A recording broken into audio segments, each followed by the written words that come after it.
Why are you, a total stranger, insisting on staying in our house for such an extended period? My sister-in-law scolded me, her voice filled with anger. After losing my beloved husband, I continued living with my in-laws.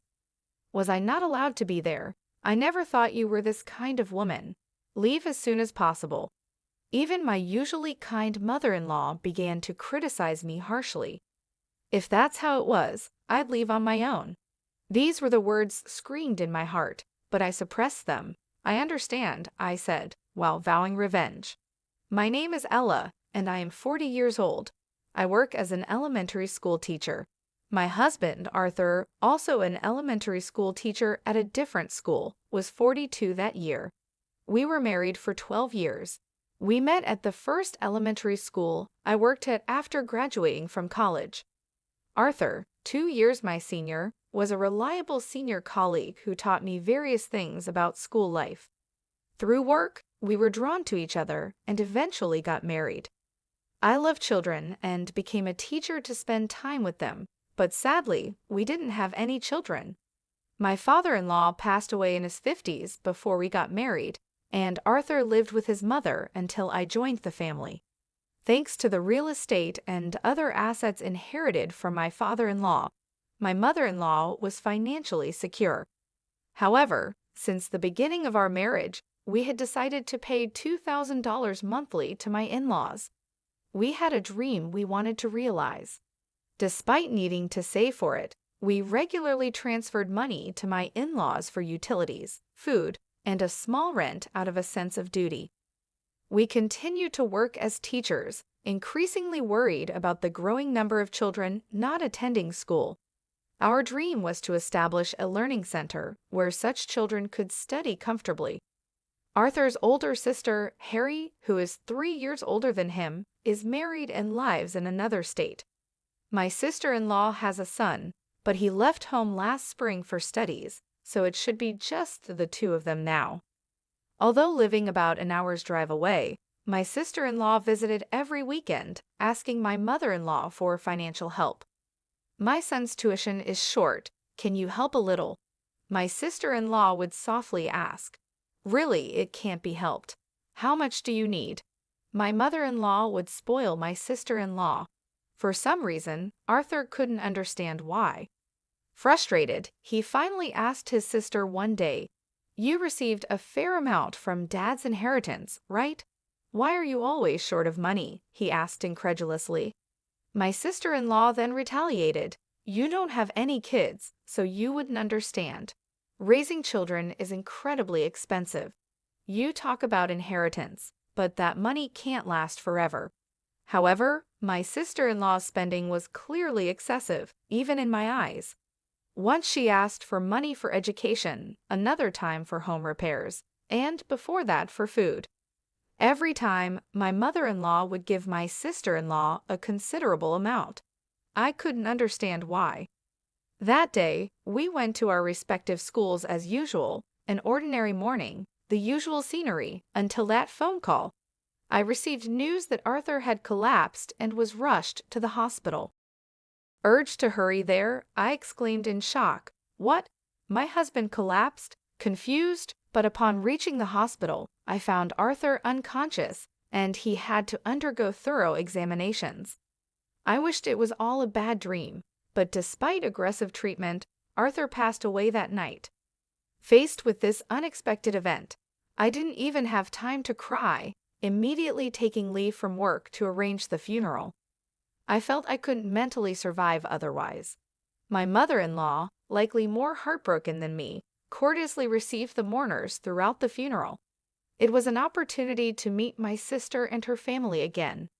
My sister, her husband Jack, and their son Mason, who was a college student, helped devotedly.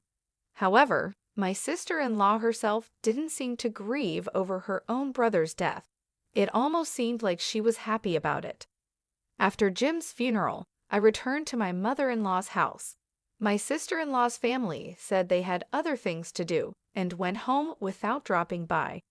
Then my mother-in-law spoke quietly, "Ella, I never thought being bereft of my son would be this lonely." Hearing these words, my pent-up sadness burst out, and I broke down crying. If it's okay with you, would you stay in this house forever? I'm lonely living by myself. My mother-in-law spoke kindly to me. Let's support each other from now on, mother, I replied, wiping away my tears. However, more troubles followed. Just as we decided to live together, my mother-in-law suddenly collapsed. It might have been due to the grief of losing her son. She was diagnosed with a stroke. Fortunately, she survived but was left with paralysis in her right side. My mother-in-law, relying on a cane, wished to continue living in her house. There are so many memories in this house. I want to spend my time here, she said with slightly slurred speech, but with determination. I'm fine, so please continue to focus on your work, Ella, my mother-in-law kindly told me. However, I was worried about leaving my half-paralyzed mother-in-law alone at home. We decided to use long-term care insurance for home care with the help of a helper. Even after Arthur passed away, I continued to contribute $2,000 monthly for my mother-in-law. However, my sister-in-law started visiting her mother more frequently. I'm just worried about Mom, my sister-in-law said. But could anyone understand this? From past experiences, I felt I shouldn't easily believe my sister-in-law's words. My mother-in-law, having lost her mobility and feeling weak, asked, Ella, Harry wants to live here with us. What do you think? Harry wants to. What about her husband? I asked in surprise. Mason is already in college and not at home. She says it's okay for her to live here alone. Her husband might move here eventually too, my mother-in-law explained. I felt uneasy and asked frankly, if you think it's good, I won't oppose it. But what about me? What are you saying, Ella? You're like a daughter to me. It's totally fine for you to be here, my mother-in-law assured me. However, if my sister-in-law actually moved into the house, I wouldn't be able to stop her like Arthur did. This left me with unresolved anxiety. Amid these concerns, I had to leave the house for a week-long training, leaving my mother-in-law's care to the helper. Mother, I'll be away for a week from tomorrow, so please follow the helper's instructions, I said, trying to sound lighthearted to ease my mother-in-law's anxiety. Don't give money to Harry if she comes, and if something seems odd, contact her husband too.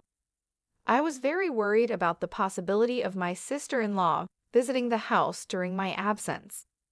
I couldn't concentrate on my training because of this worry. Upon returning home after a week, I was greeted by my sister-in-law. Welcome back. Mom wants to talk to you. My sister-in-law looked at me with a smug smile. I had an ominous feeling entering the living room.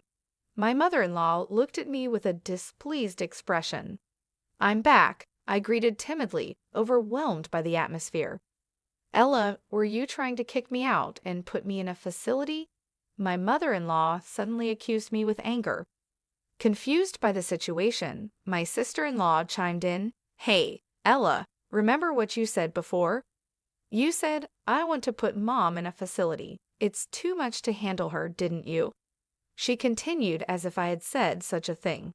It's okay since you're a stranger anyway. I'll take care of Mom from now on, so you don't need to be here anymore. My sister-in-law said this to me with a deliberately harsh face. My mother-in-law also showed her anger, screaming at me with a fierce look. I can't believe it. You're a nuisance. Just leave quickly. Understood. I will leave. With no strength to argue back, I held back my tears and started packing my belongings, leaving behind the items filled with memories of Arthur. I took only the essentials and left the house. Thank you for everything, I said at the entrance, to which my sister-in-law, who was eager to drive me out, said, You're still here? Leave quickly. A mix of sadness and frustration greatly disturbed my heart. I, being driven out of the house, returned to my parents' home without notice. What happened, Ella? What's with the luggage? My mother couldn't hide her surprise at my sudden return. Sorry for the suddenness, but right now, I don't want to talk about it. I'll go to work from here, so please leave me alone for a while. The room I used to occupy high at my parents' house was now empty. I laid down the luggage on the floor and gazed at the ceiling, letting my thoughts wander. What did my sister-in-law plan to do with her own family? My mother-in-law had mentioned that Jack might eventually move in with her, but I never sensed such intentions from my sister-in-law. I wanted to think it was none of my business anymore, but I couldn't stay silent when I thought of my mother-in-law. Then I remembered something. The day before Arthur collapsed, he tried to tell me something and was about to hand me an envelope, but he was called away by his mother, and I never got to hear about the envelope from him. What could be inside it? Could it be a will? I was worried. Hesitantly, I opened the envelope and checked its contents. It was. Seeing what was inside the envelope, I was astonished. The next day, I left for work from my parents' house, reported my training to the principal, returned to my duties, and ended the day as if nothing had happened. "Excuse me, I'm leaving now," I said as I prepared to leave, and a colleague said to me, "You must be tired from the training. It must have been tough losing your husband. Don't overdo it."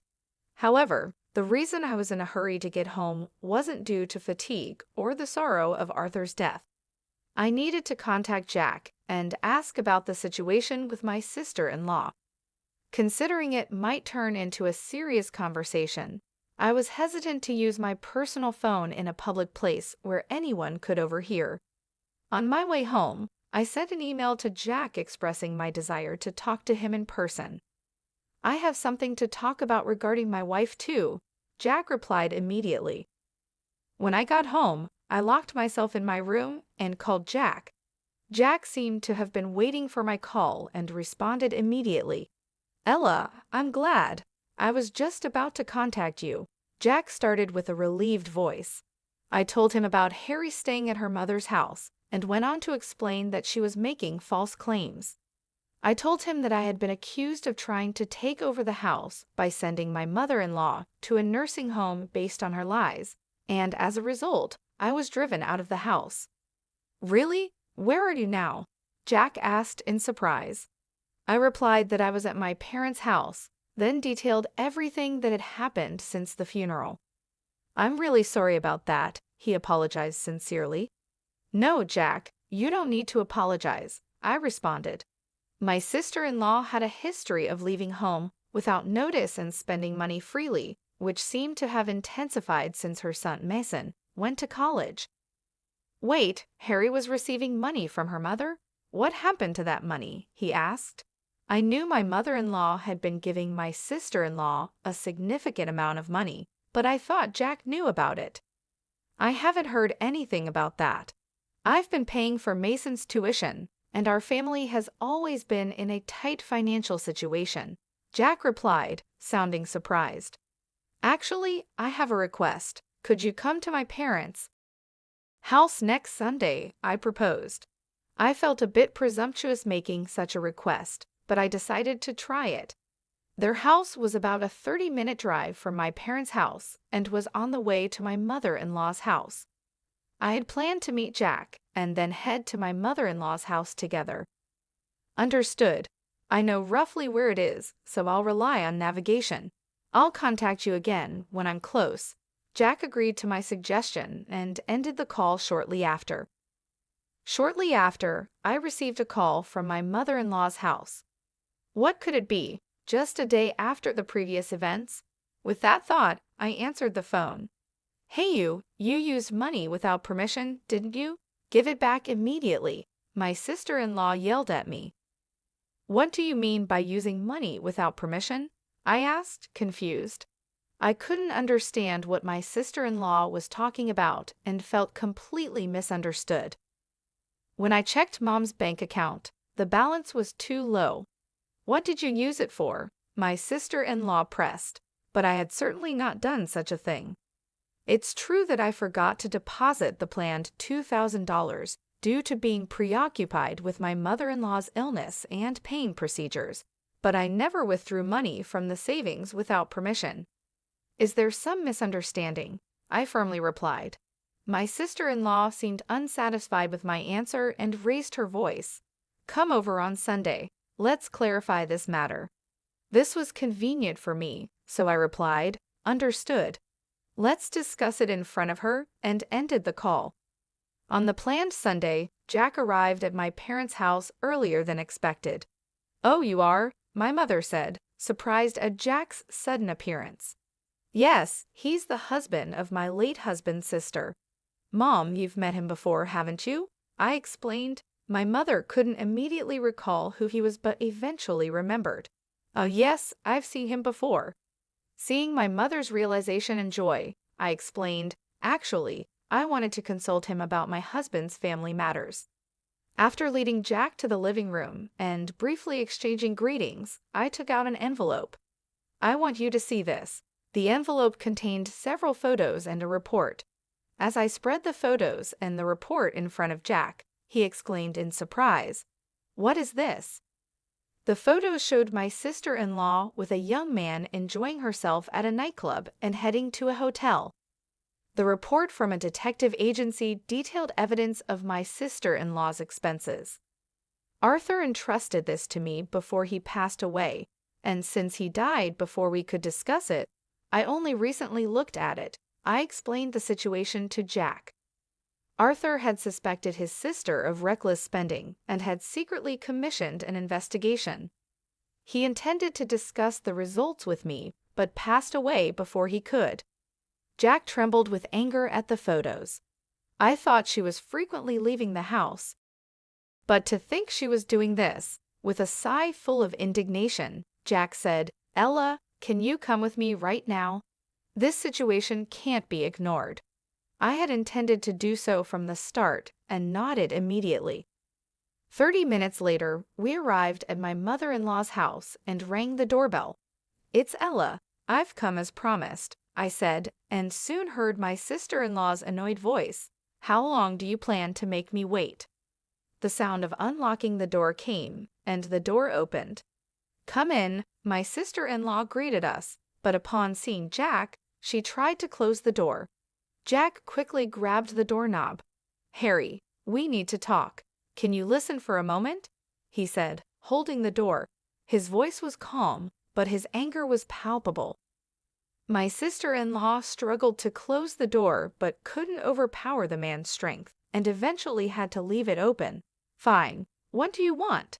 she said, allowing us to stay at the entrance, seemingly not wanting my mother-in-law to be aware of Jack's unexpected visit. "Is that you in these pictures? Who's the man next to you?" Jack asked, confronting his wife with the photos.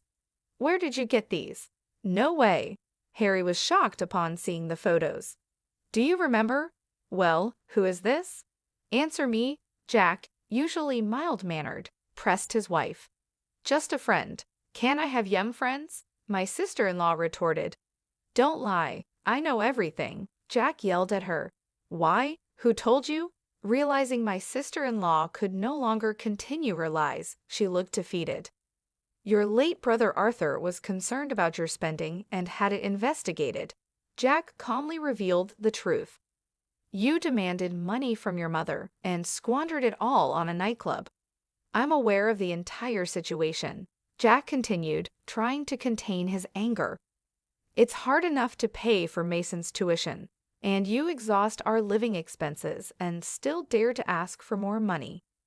What a comfortable life, huh?" he continued, his voice filled with rage. His anger did not subside. "That's enough. I don't care if you leave us. We're getting a divorce," he coldly declared to her. "What?" my sister-in-law muttered in shock. "Didn't you hear me? We're getting a divorce. I'll send the divorce papers later. Fill them out and send them back," Jack stated bluntly. At those words, my sister-in-law collapsed onto a seat. Later, my sister-in-law and Jack proceeded with the divorce through a lawyer and ultimately finalized it. They agreed to consider her spending at the nightclubs as a reason for compensation and to share the payment of Mason's tuition until his university graduation. However, there was a possibility that she might default on the payments, so they agreed that a lawyer would collect the payments monthly. After receiving her share of my father-in-law's inheritance, my sister-in-law had squandered it all on her expenses at the nightclub and then set her sights on my mother-in-law's property. but she found the bank account balance to be lower than expected, and her plan failed. In fact, it seemed that the money Arthur and I had been giving my mother-in-law was used for living expenses, and given to my sister-in-law as she demanded, leaving almost no. The savings behind my in-laws' house belonged to my mother-in-law, and there was probably no more money left to give to my sister-in-law unless the house was sold. I learned from the caregiver that my sister-in-law, realizing her failure, had abandoned my mother-in-law and left.